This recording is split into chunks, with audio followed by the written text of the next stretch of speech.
Tell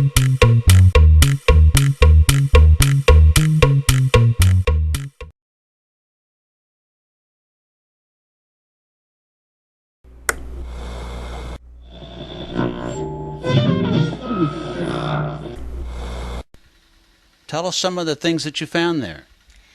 Well, we found beads, different colored beads.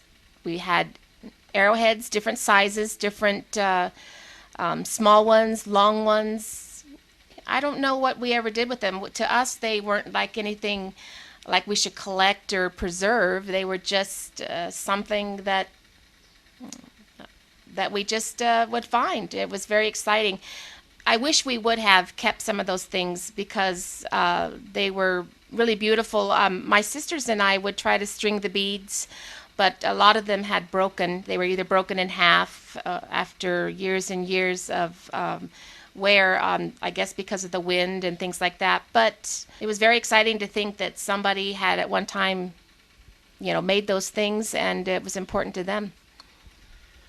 Did you collect anything else? I mean, most people who play outside collect different things for school, for scout projects, or for just fun. We collected rocks. We didn't have a lot of rocks like here when we dig up our garden, we just continually are digging up these rocks.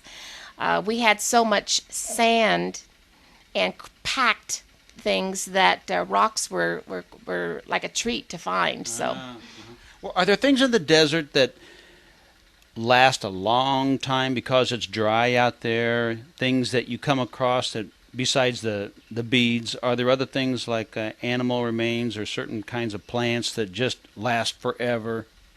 well, the cactuses lasted a long time. They were made that way, and they don't need a lot of water. They have different things inside their little, we can't call them a leaf, but like I said, it was a paddle shaped, and so if you broke that open, it had a lot of moisture in it, and I guess that's how that survived. But we would see these big bramble bushes, and they would just roll. I guess what they used to call them tumbleweeds. It seems like they were everywhere and they never went away. They just rolled and rolled and rolled and picked up sand and threw it in the air. Those are the kind of things that just never seem to go away. Did you get sand in the house? All the time. That was my mother's. Uh, One of her thing was don't track sand in the house and shut the door. I mean, was there a lot of sand in the air? Did it blow in through everything? In the wintertime, there was more of that because you had more of it blowing around. Well, what's wintertime mean in a place like the Mojave Desert? Well, you have more wind, and so when the wind hits the sand, you have sandstorms. You would see a lot of wind cyclones where it would pick up the sand and just swirl it around. And that was really weird to see because it until it had sand, you couldn't see it. So, but once it had sand, you could see the circular motion of it, and that was part of winter for us. Did those, what you call little cyclones, uh, are they dangerous? I mean, the kind that you're talking about. No, they're just more annoying because it's going to throw sand in your face, and Did you ever run after them and try to get in them? no, actually, we ran away from them because we didn't want sand in our mouth or our eyes and our nose. It was quite painful to get sand in your eyes. So when you went to wash up, was it typical that you'd have lots more sand in your ears, around your eyes, and in your hair than people are used to elsewhere? Yep, in the bathtub, there was always sand in the bathtub. And after four kids had taken a bath, we didn't just empty the bathtub after one child. We all took a bath, each of us in the same water. So at the end of this, you had a lot of sand in the bathtub. Christina, what kind of food did you eat? What kind of things did you drink in the desert? You actually drink a lot of water. When you get really thirsty, you're not really craving anything but water. So in the desert, water was the thing that you wanted to drink the most. You never traveled without water. You always had water with you. If you were in the car, you had water for the people and the car. And my grandmother would teach us in the desert what plants if we would happen to get lost or wander too far away, there was a plant that had, it was like a sage green, and it had like a white film on it, and it was very, very salty. It was very dry, and you chewed it, and it helped keep the salt and the potassium in your body. So it was a way of making sure you had what you needed in the desert. How was your food different? We didn't have apples and oranges. Those were very special. And at Christmas time, to get an orange in your stocking was very, very exciting. We didn't have apples, so that was exciting. What we had, though, was today it's very popular and everybody thinks it's a new thing, but it isn't. We would walk to school and we would pick pomegranates off trees and crack them and eat pomegranates. So they were very common to us. You said that eventually your mother married an Indian, that is to say, a Native American, and many of these people down along there actually speak Spanish. This person, what kind of food did he cook? Well, we actually ate a lot of Mexican food, what people now think of tacos and things like that. But we, long before you could go to the store and buy a jar of salsa or taco sauce, we actually were making it ourselves. You mean you grew your own vegetables and things, but you made it? We made it. We would buy the tomatoes, the chilies, the onions, and all of these different ingredients, and we made up our own sauce. And so what we were doing when I was a little girl is very popular now, and but to us it was very common meal that we had. We had a lot of beans, a lot of red beans, pinto beans, and you could mash those up and have refried beans and things like that. So you really did have a Mexican-style diet, food.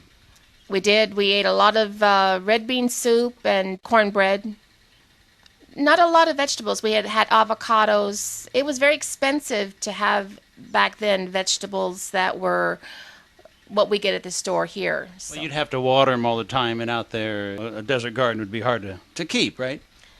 Yes, people that had a lot of lawn were people that had a lot of money.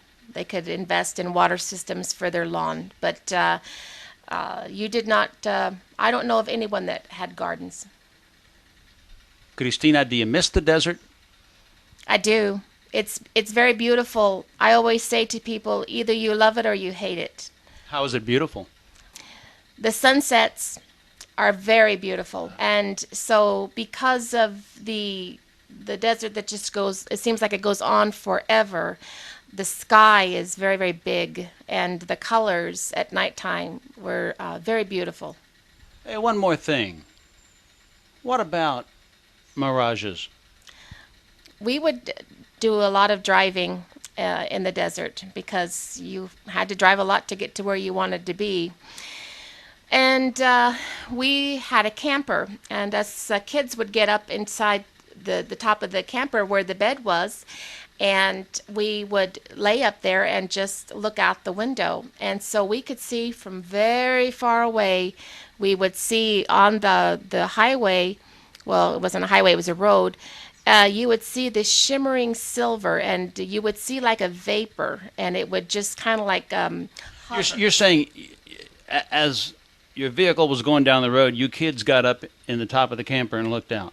Right, because there were no seats. It was a camper on the back of a truck. So as we traveled, we just laid up on top of the bed that was over the cab of the truck.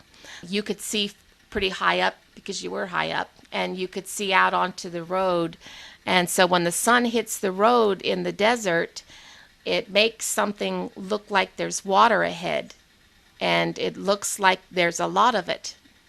And as you get closer to it, it disappears. But it looks so real that people actually think that it's water. And that's what I wonder. Were you ever walking along in the desert, you were so thirsty, and you say to yourself, now look, I know there is no water out there, that's just a mirage, and yet you're so thirsty you say, yeah, but maybe this time's different. Well, really, that is true because it seems so real because it looks exactly like water. And you can't see the road past that.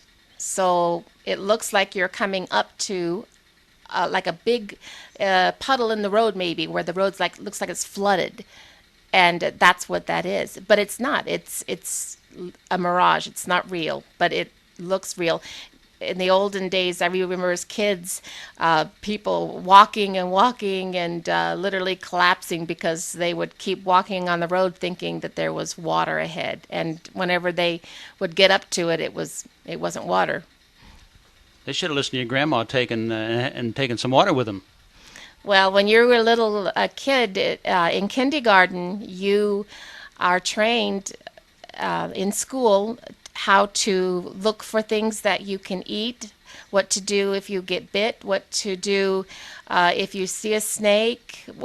All of these things are part of your school curriculum from kindergarten.